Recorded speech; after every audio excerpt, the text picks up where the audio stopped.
లకు నమస్కారములు. నేను మీ దాసర్ సుధాకర్ని మాట్లాడుతున్నాను. ఈ రోజున మన యొక్క ఈ వీడియోని చేసుకోవడానికి గల ప్రధాన కారణం ఏమంటే, ఈ మధ్య కాలంలో ప్రజలకు సౌకర్యార్థము పారదర్శకంగాను ఆంధ్రప్రదేశ్ రాష్ట్ర ప్రభుత్వం వారు ఒక నూతన ఒరవడికి ప్రాధాన్యత ఇచ్చి ఉన్నారు. అందులో భాగంగా స్లాట్ బుకింగ్ అనే ఒక అంశాన్ని తెరపైకి తీసుకొచ్చారు ఆంధ్రప్రదేశ్ రాష్ట్ర ప్రభుత్వం వారు. ఈ యొక్క విధానం అంటే ఏమిటి, దీని యొక్క ప్రయోజనాలు ఏమిటి, దీని యొక్క నష్టాలు ఏమిటి అనే దానిపైన ఆంధ్రప్రదేశ్ రాష్ట్ర వ్యాప్తంగా ఉన్నటువంటి మన వృత్తిలో ఉన్నటువంటి దస్తావేజు లేఖర్ల యొక్క మనోభావం, వారి యొక్క అనుమానాలు నివృత్తి చేసుకోవడానికి కోసం అని చెప్పి చాలామంది మనకు ఫోన్లు చేసి, ఏంటిది స్లాట్ బుకింగ్ వల్ల వచ్చే ప్రయోజనాలు ఏమిటి, స్లాట్ బుకింగ్ వల్ల కలిగేటువంటి వినియోగదారులకు వచ్చినటువంటి ప్రయోజనాలు ఏంటి, దస్తావేజు లేఖరికి కలిగేటువంటి ప్రయోజనాలు ఏంటి, నష్టాలు ఏంటి అనే దానిపైన ఒక వీడియో చేయమని చెప్పి చాలామంది కోరికల మేరకు మనము మన యొక్క ఆంధ్రప్రదేశ్ రాష్ట్ర దస్తావేజు లేఖల సంక్షేమ సంఘం యొక్క ప్రెసిడెంట్ గారైనటువంటి శ్రీ పెనుమాక వెంకట సుబ్బారావు గారి ఆదేశానుసారము ఈ యొక్క వీడియోని మన మిత్రులారా, మనకు ఈ యొక్క స్లాట్ బుకింగ్కి సంబంధించి రాష్ట్ర వ్యాప్తంగా కేవలం 26 జిల్లాలకు అనగా ఆర్ఓలు ఉన్నటువంటి ప్రాంతాలలో మాత్రమే ప్రస్తుతానికి ఈ యొక్క ఆ స్లాట్ బుకింగ్కి సంబంధించినటువంటి విషయాలను పరిగణలోకి తీసుకోవాల్సిందిగా కోరుచున్నాము. అదేవిధంగా దశల వారీగా భవిష్యత్తులో రాష్ట్ర వ్యాప్తంగా ఉన్నటువంటి అన్ని సబ్ రిజిస్ట్రార్ ఆఫీసుల్లోనూ ఖచ్చితంగా ఈ యొక్క స్లాట్ బుకింగ్ను మ్యాండేటరీ చేసేటువంటి అవకాశాలు ఎక్కువగా ఉన్నట్లుగా మనము గమనించాల్సిన అవసరం ఎంతైనా ఉంది.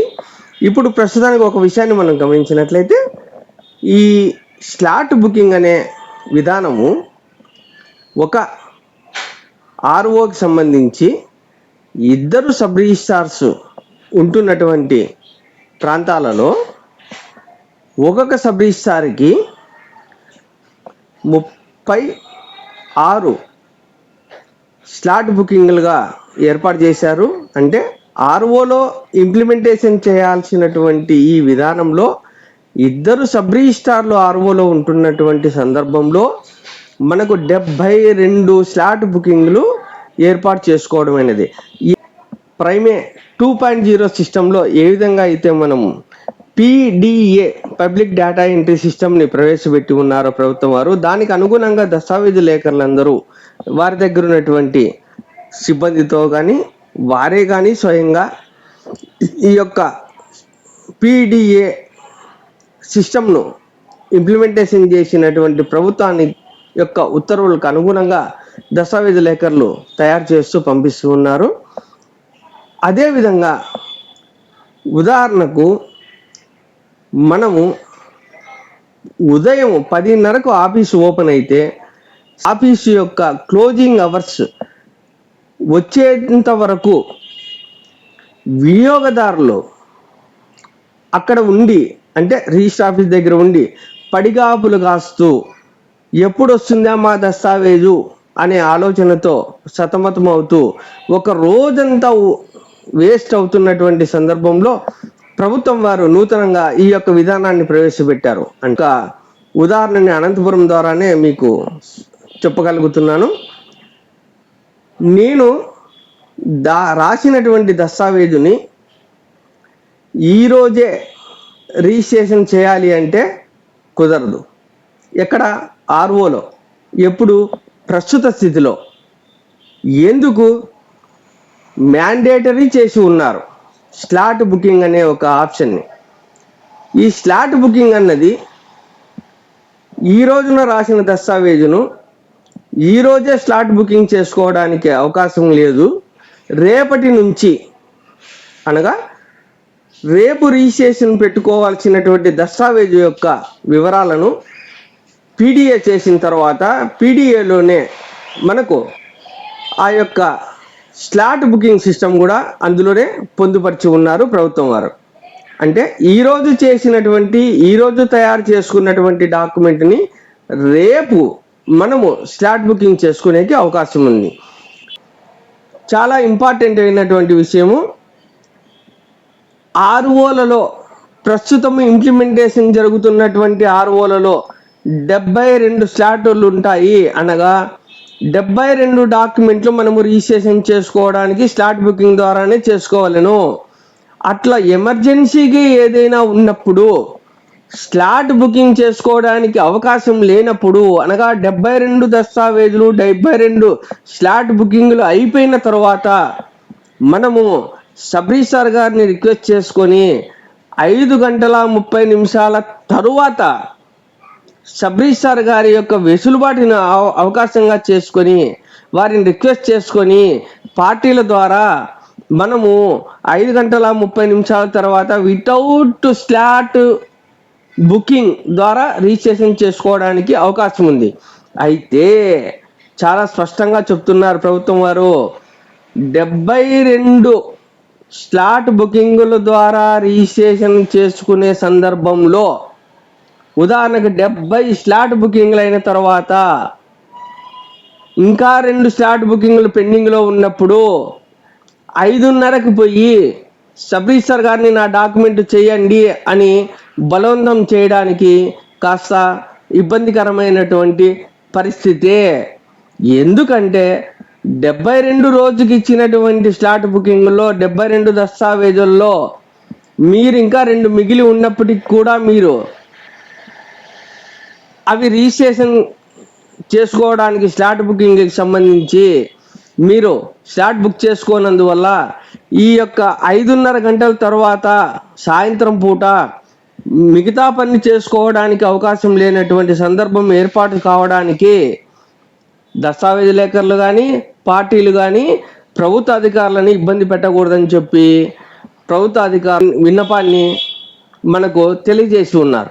స్లాట్ బుకింగ్ ఏ విధంగా ఉంటుందంటే, ఒక గంటకు 60 నిమిషాలు వ్యవధి ఏ విధంగా ఉంటుందో అలాగే 60 నిమిషాల వ్యవధిలో 10 నిమిషాలు ఒక దస్తావేజుకి కేటాయించినట్లయితే ఒక గంటకు 6 డాక్యుమెంట్లు ఒక సబ్ రిజిస్ట్రార్ గాను, రెండో సబ్ రిజిస్ట్రార్గా అదే 6 స్లాట్ బుకింగ్ల ద్వారా ఒక గంటకు రిజిస్ట్రేషన్ జరిగేట్లుగాను మనకు అవకాశాలు ఉన్నాయి. 11:30 స్లాట్ బుక్ చేసుకున్నాం అనుకుందాం. 11:30 ఈ స్లాట్ బుకింగ్కి సంబంధించి 11:30 వరకు నుంచి 12:30 వరకు మాత్రమే మన యొక్క స్లాట్ బుకింగ్ యొక్క పీడిఈ యొక్క అక్నాలెడ్జ్మెంట్ నెంబర్ అందులో కనిపిస్తుంది. నేను 11:30 స్లాట్ బుక్ చేసుకున్నాను, మా పార్టీలందరూ అంటే రిజిస్ట్రేషన్కి సంబంధించినటువంటి వినియోగదారులందరూ 10:30కే వచ్చారు, మా డాక్యుమెంట్ ఇప్పుడే చేయండి అంటే నీ యొక్క డాక్యుమెంట్ అందులో డిస్ప్లే కావడం లేదు. 11:30 మీరు స్లాట్ బుక్ చేసుకున్నప్పుడు 11:30 మాత్రమే ఆ డిస్ప్లే కనిపిస్తుంది.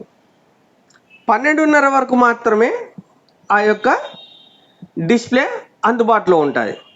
అంతలోగా ఫుల్ పెడ్జ్డ్గా విట్నెసెస్, అమ్మిన వాళ్ళు, కొన్నవాళ్ళు 11:30కి అందుబాటులో ఉండి ఆ యొక్క స్లాట్ బుకింగ్ చేసుకున్న సందర్భంలో సిఎస్ నంబర్ని మనము అలాట్మెంట్ చేసుకున్నట్లయితే, ప్రభుత్వ సిబ్బంది సిఎస్ నంబర్ మనకు జారీ చేసినట్లయితే సాయంత్రం 5:30 వరకు సర్వర్ ప్రాబ్లం వల్ల కానీ మరే ఇతర కారణాల వల్ల కానీ మనకు ఆలస్యమైనా కానీ 5:30 సాయంత్రంలోగా మనకు రిజిస్ట్రేషన్ చేసుకోవడానికి అవకాశం ఉంటుంది.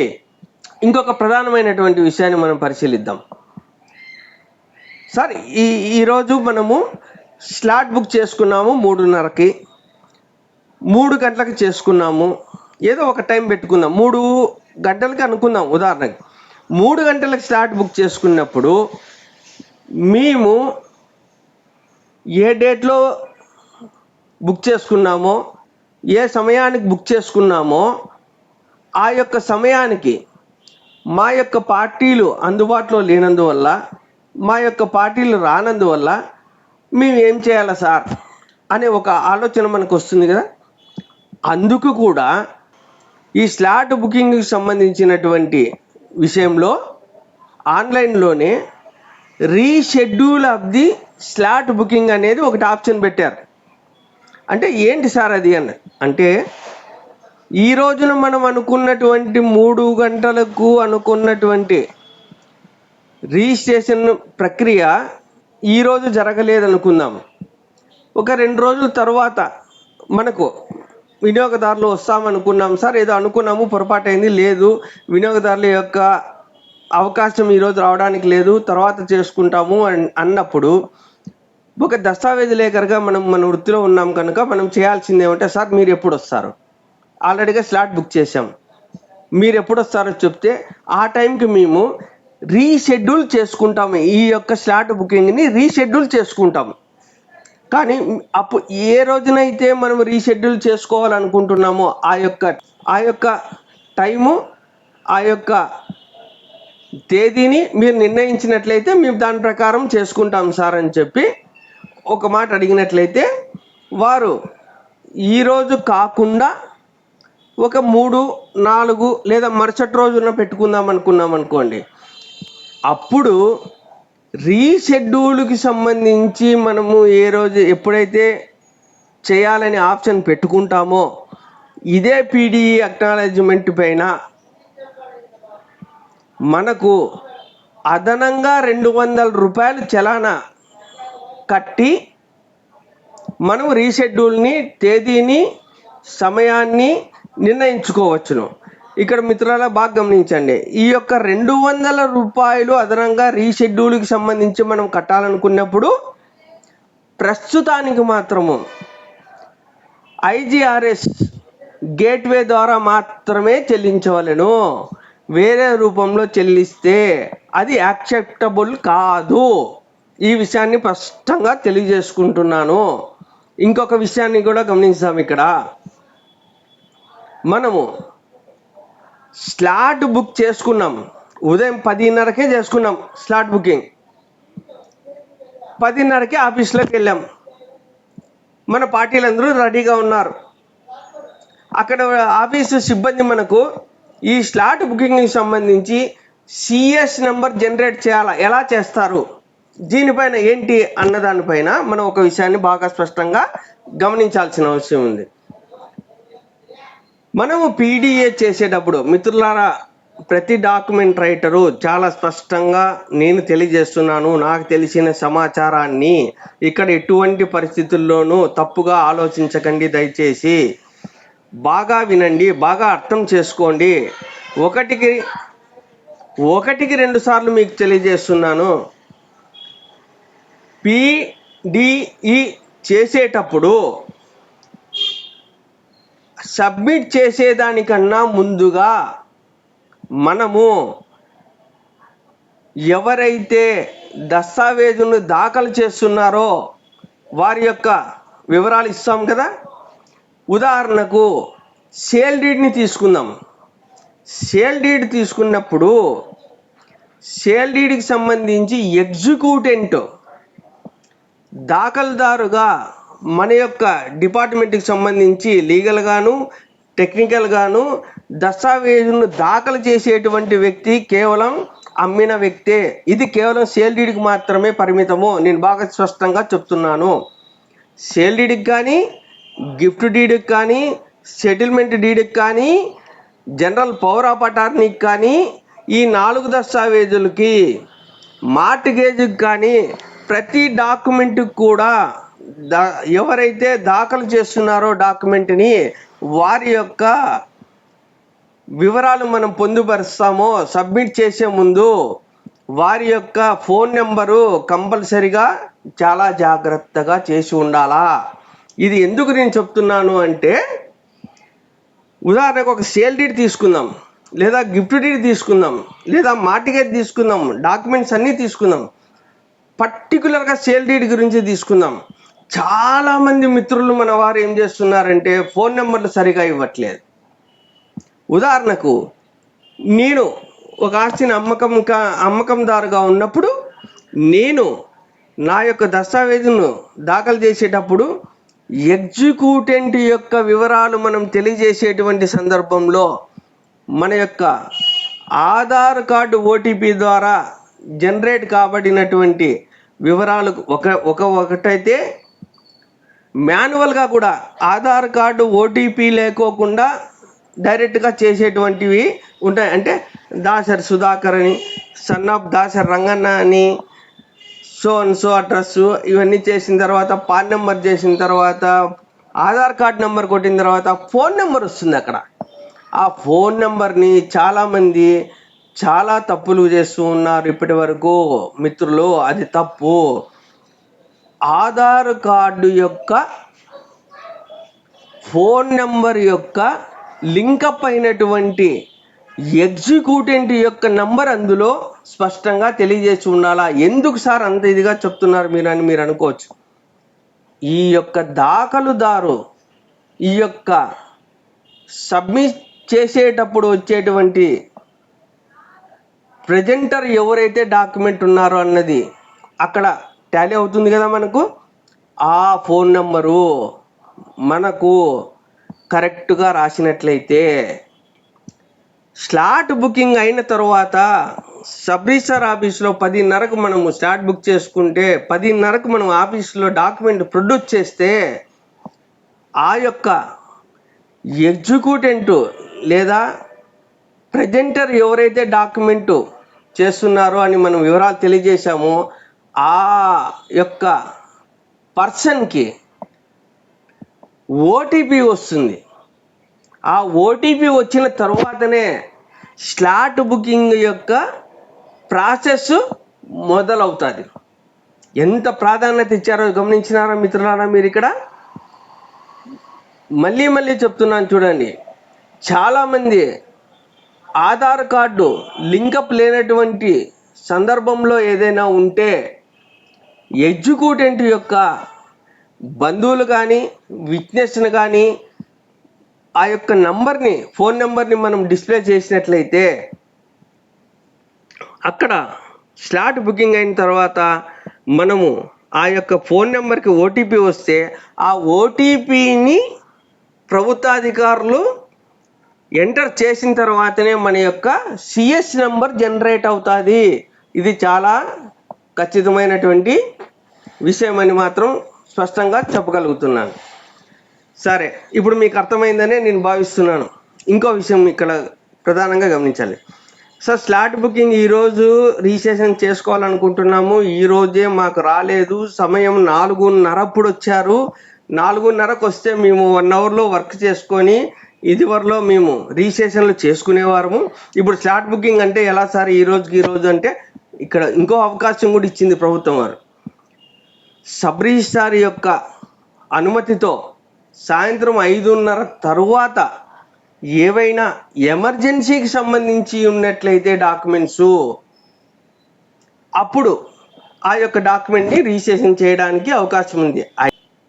ఇప్పుడు ఇంకో విషయం, మనకు ఎన్ని రోజులు ఉంటుంది సార్ ఈ యొక్క విధానము, ఈ స్లాట్ బుక్ చేసుకోవడానికి ఎంత సమయం పడుతుంది మనకు అని అంటే, ఉదాహరణకు రేపటి నుంచి 15 రోజుల వరకు స్లాట్ బుకింగ్ యొక్క అవైలబిలిటీ మనకు ఉంటుంది. మనము ఈ 15 రోజుల్లో ఏ డేట్లో అయినా తీసుకోవచ్చు, ఏ సమయంలో అయినా తీసుకోవచ్చు. కానీ ఆ సమయానికి అందరూ ఫుల్ ఫ్లెడ్జ్డ్గా అక్కడ అటెండ్ అయ్యేట్లుగా మాత్రం మనము ప్రయత్నం చేసి ఉండాలి. మిత్రులారా, ఈరోజు వరకు అందిన సమాచారం మేరకు ఇది మాత్రము మీకు తెలియజేసుకోగలుగుతున్నాను. మరికొంత సమాచారాన్ని ఏమైనా మనం చేసుకోవాలనుకున్నప్పుడు, మనకు తెలిసినప్పుడు మనం ఇంకో విషయాన్ని కూడా మనం తెలియజేసుకుందాం. ఇప్పుడు మాత్రము బాగా స్పష్టంగా చెప్తున్నాను, ప్రస్తుత పరిస్థితుల్లో ఆర్ఓలలో మాత్రమే ఈ యొక్క స్లాట్ బుకింగ్ యొక్క ఇంప్లిమెంటేషన్ జరుగుతుంది. కొన్ని ప్రాంతాల్లో 2వ తారీఖు నుంచి, మరికొంత ప్రాంతాల్లో 4వ తారీఖు నుంచి ఇంప్లిమెంటేషన్ జరగడానికి అవకాశాలు ఉన్నాయి. ఈరోజు జరిగినటువంటి ఒక సందర్భంలో నేను ఒక విషయాన్ని స్పష్టంగా అడిగాను. ఎందుకంటే ఆర్ఓలలో ఈ ఇంప్లిమెంటేషన్ జరుగుతున్నందువల్ల, ఆర్ఓలలో కొంత నాకు అవగాహన ఉన్నందువల్ల, నేను నా వృత్తిని ఆర్ఓలోనే కొనసాగిస్తున్నందువల్ల కొంత నాకున్న అవగాహన మేరకు ప్రభుత్వ అధికారులు నన్ను పిలిపించినప్పుడు నేను మాట్లాడినప్పుడు ఒక పాయింట్ రైట్ చేశాను. సార్, ప్రస్తుత పరిస్థితుల్లో ఎనీవేర్కి సంబంధించినటువంటి దస్తావేజుని మేము పలానా రోజున పలానా టైంకి స్లాట్ బుక్ చేసుకున్నాము, చలానాలు కూడా కట్టాము, మీరు అన్నట్లుగా చలానాలు అందులో ఎంటర్ చేశాము, మేము రీచ్ ఆఫీస్కి వచ్చాము. మాకు అక్కడ సంబంధిత సబ్ రిజిస్ట్రార్ గారు యాక్సెప్ట్ చేశారా, రిజెక్ట్ చేశారా మాకు తెలియదు. మేము అది ఏమయ్యింది, అక్కడ ఉన్నటువంటి సబ్ రిజిస్ట్రార్ గారు రిజెక్ట్ చేశారా, యాక్సెప్ట్ చేశారా అన్న విషయాలు మాకు తెలియక మేము అలాగే ఉన్నాము. మా సమయం వచ్చింది, మా డేటు వచ్చింది, మాకు ఓటీపీ మేము చెప్పాము, ఏది స్లాట్ బుకింగ్ ప్రాసెస్ కంటిన్యూ చేయమని, స్టార్ట్ చేయమని. తీరా మీరు చలానాలు కట్టేసినాము, పార్టీలంతా వచ్చేసారు, కానీ అక్కడ ఉన్నటువంటి సబ్ రిజిస్ట్రార్ ఎనీవేర్కి సంబంధించినటువంటి సబ్ రిజిస్ట్రార్ గారు యాక్సెప్ట్ చేయకుండా రిజెక్ట్ చేస్తే మా పరిస్థితి ఏంటి? మేము కట్టిన చలానాలు ఏమిటి? మేము ఎలా ఏం చేయాలి అనే దానిపైన ఒక అనుమానాన్ని నేను మీ తరఫున వ్యక్తపరిస్తే, అందుకు ప్రభుత్వ అధికారులు దీనిపైన మేము పై అధికారులకు సమాచారాన్ని స్వీకరిస్తాము, మీ యొక్క సమాచారాన్ని, మీ యొక్క సమస్యను వాళ్ళకి తెలియజేస్తాము, వారు మనకు చెప్పినప్పుడు దానిపైన ఒక క్లారిటీ ఇస్తాము, కొద్దిగా ఓపిక పట్టండి అని బదులు ఇచ్చినారు. దానికి మనం యాక్సెప్ట్ చేశాము. దాని గురించి కూడా ఎనీవేర్కి సంబంధించినటువంటి విషయాలు కూడా కొద్దిగా మనము జాగ్రత్తగా వ్యవహరించాల్సి వస్తుంది. ఇక్కడ మరొక విషయాన్ని పూర్తిగా మీకు చెప్పాలి అనే ఒక ఆలోచన ఏముందంటే, పీడిఈ చేసేటప్పుడు అక్కడే చేసిన తర్వాత స్లాట్ బుకింగ్ అనే ఆప్షన్ ఉంది. అది కాకుండా క్యూఆర్ కోడ్కి సంబంధించి మనము పీడిఏ తయారు చేసేసిన తర్వాత క్యూఆర్ కోడ్ అనేది కూడా అందులో అడుగుతుంది ఐజీఆర్ఎస్లో. ఆ క్యూఆర్ కోడ్ ద్వారా కూడా మనము స్లాట్ బుకింగ్ చేసుకోవడానికి అవకాశం ఉంది. ఈ విషయాన్ని కూడా మీరు తెలియజేసుకోవాల్సింది. ఈ యొక్క మాన్యువల్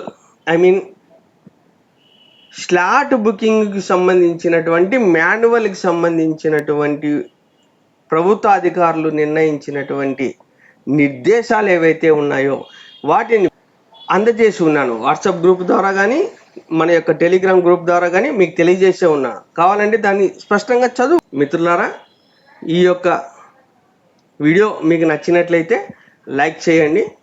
మన యొక్క ఆంధ్రప్రదేశ్ రాష్ట్రానికి సంబంధించి రిజిస్ట్రేషన్ అండ్ స్టాంప్స్కి డిపార్ట్మెంట్కి సంబంధించినటువంటి ఏవైనా మార్పులు చేర్పులు ఉన్నట్లయితే మన APSDWWA ఛానల్ ద్వారా ఎప్పటికప్పుడు మీకు సమాచారాన్ని అందించడానికి అవకాశాలు ఉన్నాయి.